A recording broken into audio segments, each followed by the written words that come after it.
Epidemiologi penyakit kanker serviks. Definisi penyakit kanker serviks. Kanker serviks adalah suatu keganasan yang sering menyebabkan kematian yang disebabkan oleh virus HPV atau human papillomavirus.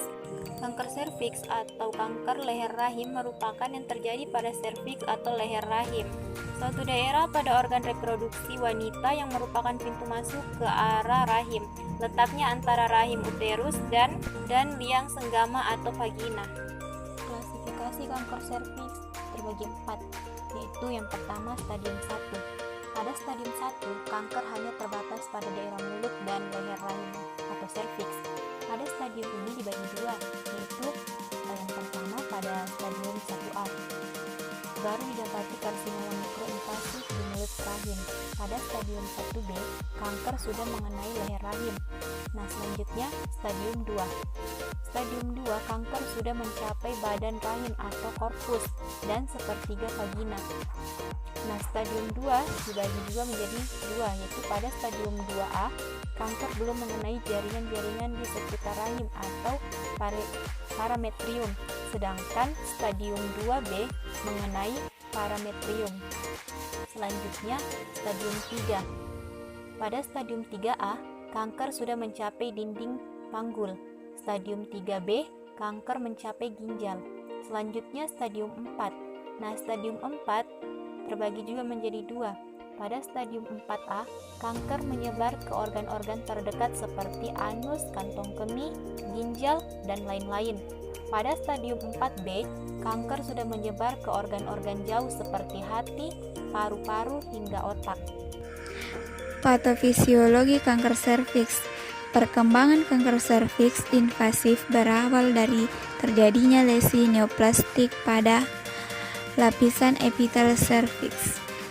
Dimulai dari neoplasia intraepitel serviks atau NIS1, NIS2, NIS3 atau karsinoma in situ KIS. Selanjutnya, setelah menembus membran basalis, akan berkembang menjadi karsinoma mikroinvasif dan invasif. Pemeriksaan sitologi pap smear digunakan sebagai screening, sedangkan pemeriksaan histopatologik sebagai konfirmasi diagnostik. Kelompok resiko tinggi kanker serviks.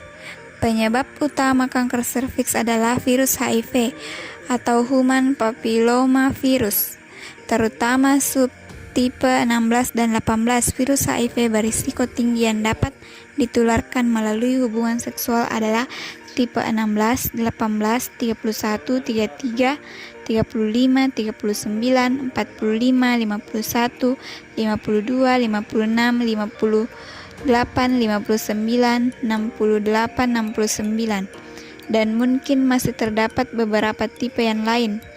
Beberapa penelitian mengemukakan bahwa lebih dari 90% kanker leher rahim disebabkan oleh tipe 16 dan 18. Dari kedua tipe ini, HIV 16 sendiri sudah terkena infeksi HIV. 16 memiliki kemungkinan terkena kanker leher rahim sebesar 5%. Distribusi kanker serviks. Berdasarkan distribusi geografis, tingkat insidensi penyakit kanker di Asia Tenggara termasuk kecil, yaitu di bawah 200 per 100.000 penduduk. Menurut prediksi Badan Kesehatan Dunia atau WHO, dari tahun 2005 sampai 2030 penyakit kanker di Indonesia menempati posisi pertama, yaitu sekitar 30%, menyebabkan kematian di Indonesia, dan angka ini diprediksi akan terus meningkat seiring perkembangan teknologi. Data tersebut juga menunjukkan jenis-jenis penyakit kanker yang sering terjadi di Indonesia, seperti kanker payudara, kanker serviks, kanker usus, kanker ovarium, kanker paru, leukemia, kanker perut, dan lain-lain. Waktu kanker serviks dari tahun 1980 sampai dengan 2010. Pada tahun 2010, estimasi jumlah insiden kanker serviks adalah 456.000 kasus. Data ini didapatkan dari registrasi kanker berdasarkan populasi, registrasi data vital dan data otopsi verbal dari 187 negara dari tahun 1980 sampai 2010. Per tahun, insiden dari kanker serviks meningkat 3,1% dari 378.000 kasus pada tahun 1980. Ditemukan sekitar 200.000 kematian terkait kanker serviks dan 46.000 diantaranya adalah wanita usia 15 sampai dengan 49 tahun yang hidup di negara sedang berkembang. Pada tahun 2012, kanker serviks merupakan jenis kanker dengan insiden ketiga terbanyak di dunia dari seluruh jenis kanker pada wanita, yaitu sekitar 7,9%, dan yang meninggal akibat kanker serviks sekitar 7,5%. Tingginya angka kematian akibat kanker serviks di Indonesia disebabkan karena 95% wanita tidak menjalankan pemeriksaan secara dini, sehingga menyebabkan keterlambatan diagnosis dari kanker serviks dan menurunkan harapan hidup wanita.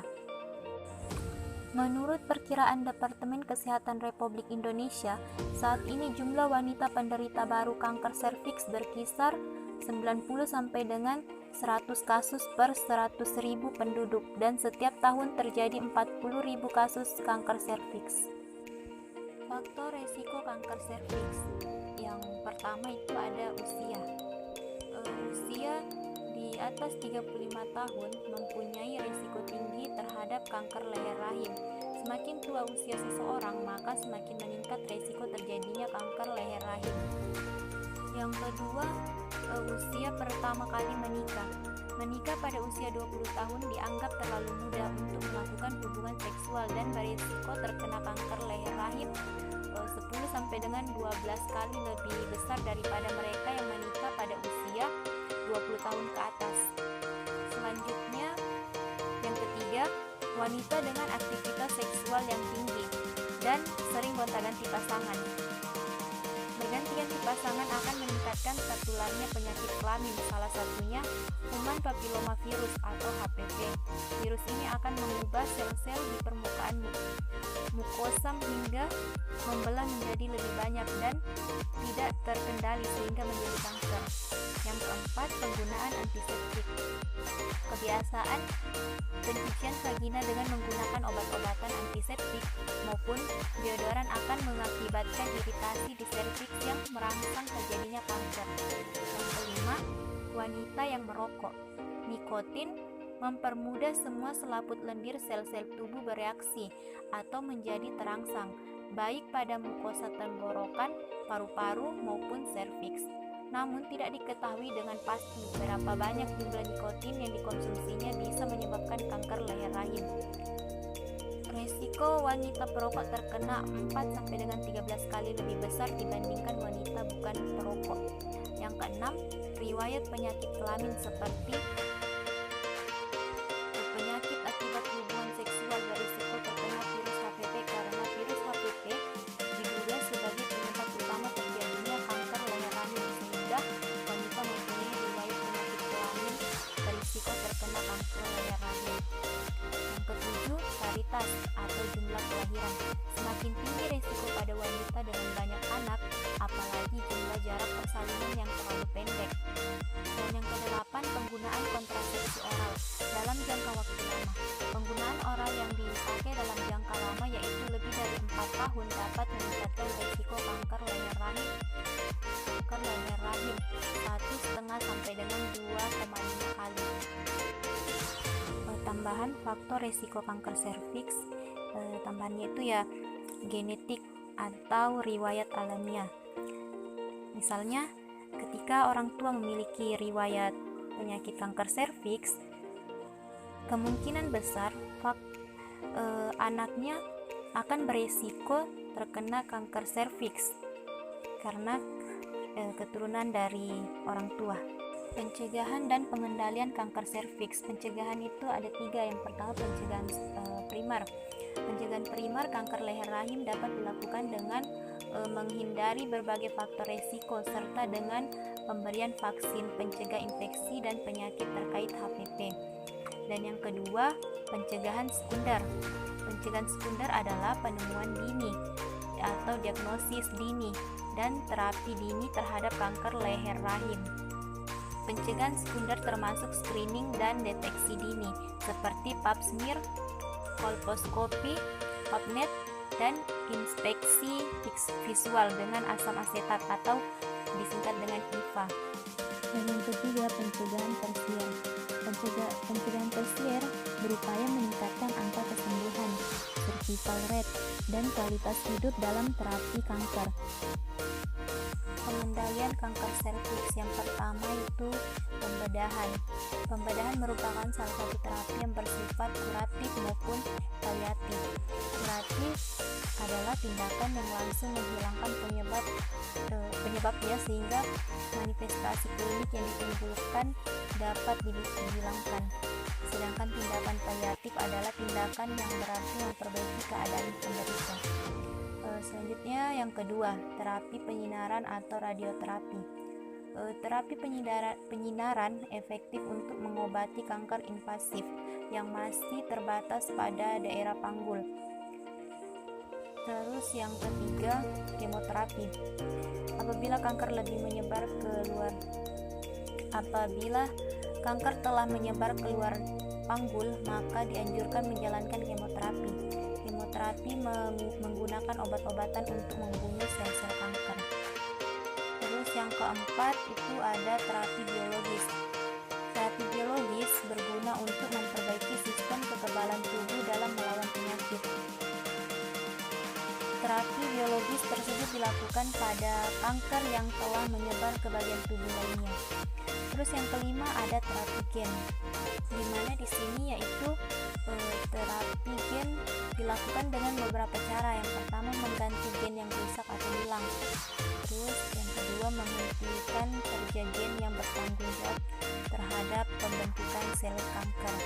Dan yang ketiga, menambahkan gen yang membuat sel kanker lebih mudah dideteksi dan dihancurkan oleh sistem kekebalan tubuh, kemoterapi maupun radioterapi. Selanjutnya, menghentikan kerja gen yang memicu pembuatan pembuluh darah baru di jaringan kanker sehingga sel-sel kankernya mati. Itulah tadi pemaparan materi dari kelompok 5 tentang epidemiologi penyakit kanker serviks. Terima kasih.